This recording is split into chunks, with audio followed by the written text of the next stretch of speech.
Mohanakrishnan is the president of Symantec Toastmasters Club, a movie buff and a go-to person. He says the biggest war he's ever fought in his life is to control the enemy without fighting, so the enemy will not be an enemy anymore. I would like to invite his evaluator, Toastmaster Raju Lakshmi, to lead his project with us. So, Toastmaster Mohanakrishnan here with his CC6. His objectives are: use voice volume, pitch, range and quality to reflect and add meaning and interest to your message. Use pauses to enhance your message. Use vocal variety smoothly and naturally. The time is 5 to 7 minutes. Toastmaster Mohanakrishnan, listen to your whispers. Listen to your whispers, Toastmaster Mohanakrishnan. Thank you, Warrior Michael.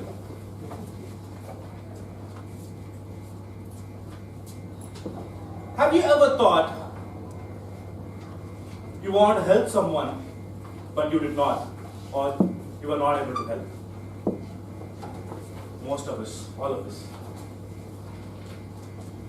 10 years ago, I was doing my college at the time. I was just driving around my car in my neighborhood, leisurely. All of a sudden, there was this huge noise. Bang! An accident. It happened the other side of the road. Something inside me said, "Oh my, go check out. You gotta go see what happened." But I was like, it's okay. Accident happens every day.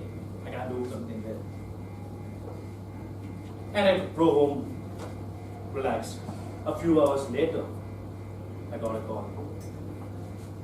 Mohan, our Vivek passed away in an accident.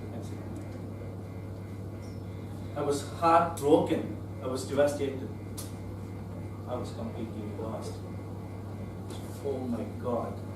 I should have listened to my wisdom. I did not. I immediately rushed to Vivek's home. I have not seen his body there. The police had sent it to KMC.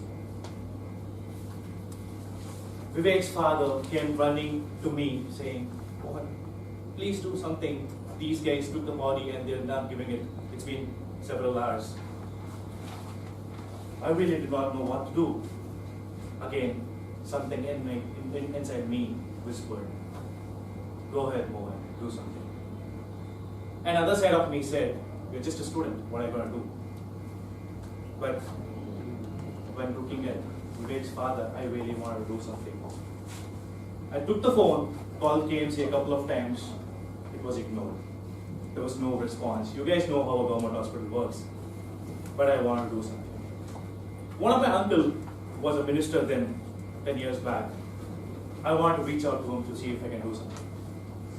I immediately went to his home. Unfortunately, he was not there. I spoke to his PA to see if he can do something. He said, "I don't know." He didn't get it.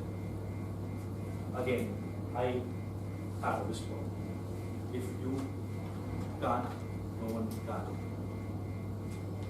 Do something. I picked up the phone from the office, called KMC. "Hey, are you guys really working there? I have 200 students protecting in front of this minister's house, and they're trying to break the glasses. You have a body at there for several hours, and you're not going to send that home any sooner, is it? I want the body to be here as soon as possible." Believe it or not, guys, the body was at home in the next 45 minutes. I followed my whisper. I listened to it. I went to Vivek's home. Despite being in deep sorrow, Vivek's father came running to me. He hugged me, he held my hand and said, "Mohan, I really don't know how to thank you. You're being great," because Vivek's father, Vivek's uncle, everyone have been going to games. Back in then, 4 times, they were not able to do anything. But something told me I can do something, and I did it. It's been 10 years. Every time Vivek's father sees me, he thanks me for what I did. I feel it's all because I listened to my whisper. I created an impact in someone else's life. And I recommend all of you to listen to your whispers. It could take you to the next level. And that moment, even though I felt bad that I did not listen to my first whisper when the accident happened, I listened to the second one. It came positive. I think this is something to do in the life. Do you all think life is a journey? And which day do you think is the most beautiful day in your life? Today. Any other? So leave it the way present. Okay.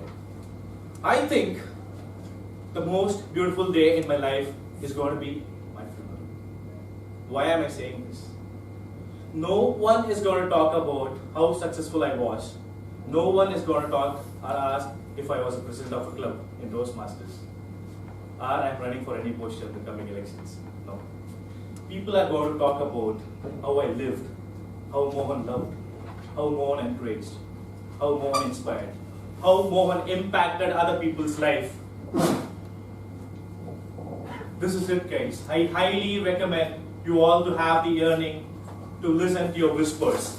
This is more important to you. If there is something inside you that wants you to go to the next level, and listen to your whispers can do that.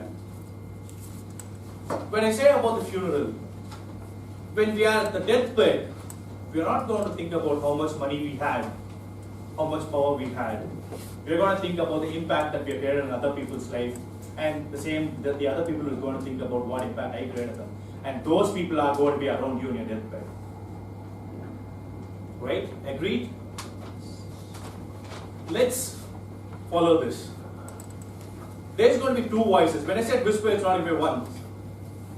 There's going to be one more voice which is a little more louder, because the whisper I'm talking about will never shout. The other voice will go against it. It's going to say, don't do this. It's waste of time. Just like how it happened in the first time. It's okay, go home. Don't get near the accident. It's okay, go home. That was the last time I ignored a whisper, and I've never ignored a whisper till date. One thing that we need to remember is the Death Reaper is going to show up, or the Reaper is going to show up in all our lives at some point of time. What really makes sense or matter is between the time you were born, by the time the Reaper shows up, what are you going to do? It will be too late for you to do things by the time he shows up. It will be too late. He'll be ready with the whatever it is called, I don't know. So start doing things, live in a way. Remember, when you were born, you cried and the world rejoiced. Live in such a way that when you die, the world cries and you rejoice. Back to you, Warrior Michael.